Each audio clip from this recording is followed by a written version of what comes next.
आज आपण बनवूयात पॅटीस। तर मी इथं एका कढईमध्ये 1.5 पळी तेल घेतलेलं आहे। 1 चमचा मोहरी तडतडली की थोडासा कढीपत्ता, मिरची आणि आल्याची पेस्ट टाकायची आपल्याला। मी इथं 12 मिरच्या घेतलेल्या आहेत आणि थोडासा आल्याचा तुकडा, 1 चमचा धनेपूड, अर्धा चमचा जिरं पूड,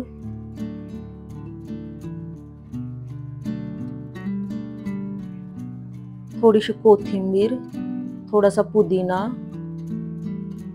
अर्धा चमचा हळद,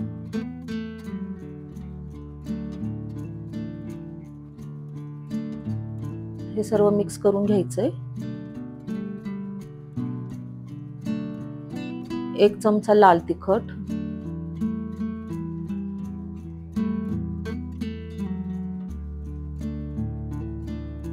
इथं मी अर्धा किलो बटाटा घेतलेला आहे, त्याला उकडून मॅश करून घेतलाय। आता हे आपण सर्व व्यवस्थित मिक्स करून घ्यायचं आणि चवीपुरतं मीठ टाकायचंय।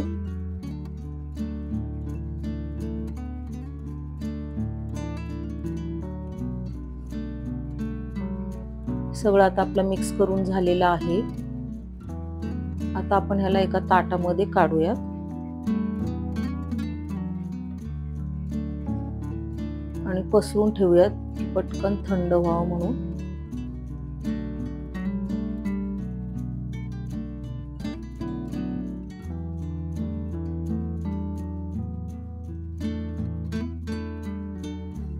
आता मी इथं 2 वाट्या बेसन पीठ घेतलेलं आहे, थोडीशी हळद, चवीपुरतं मीठ,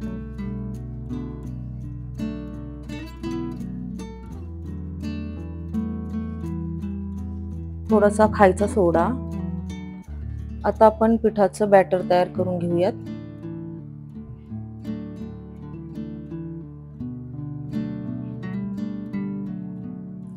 इथं मी 1 वाटी पाणी टाकलेलं आहे।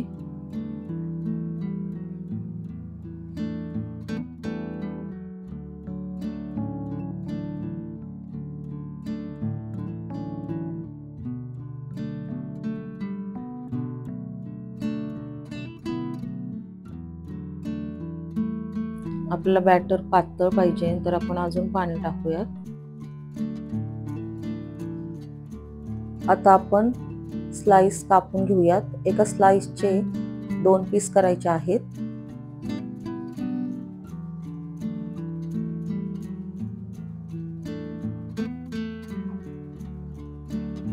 आता आपण हा बटाटा केलेला त्याच्यावर सगळा लावून घ्यायचा आहे, व्यवस्थित दाबून लावायचा आहे। तुम्हाला जसा हवा, जास्त कमी तसा तुम्ही लावू शकता आणि एक आता स्लाइस त्याच्यावर ठेवून ती दाबून घ्यायची आहे। तर अशा प्रकारे सगळ्या स्लाइसला आता आपण लावून घेऊयात।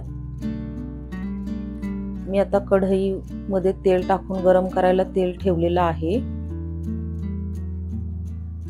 हे बघा, पीठ आपलं असं पातळ पाहिजे।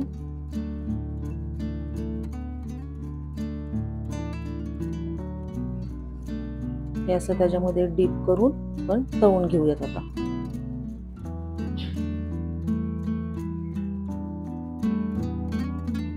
आपल्याला जास्त पण लाल करायचे नाहीयेत, लगेच पलटी करायचे।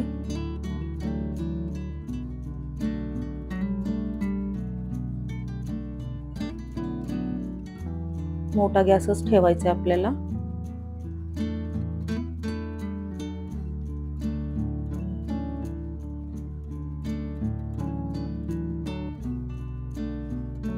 हे झालेले आहेत आता आपले पॅटीस।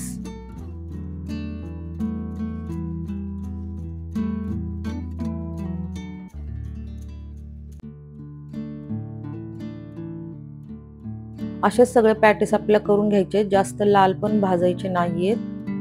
तुम्ही हे अशा पद्धतीने पॅटीस केले तर चवीला अगदी छान लागतात। तुम्ही नक्की ट्राय करा। आवडले असेल तर लाईक, शेअर, सबस्क्राईब करा।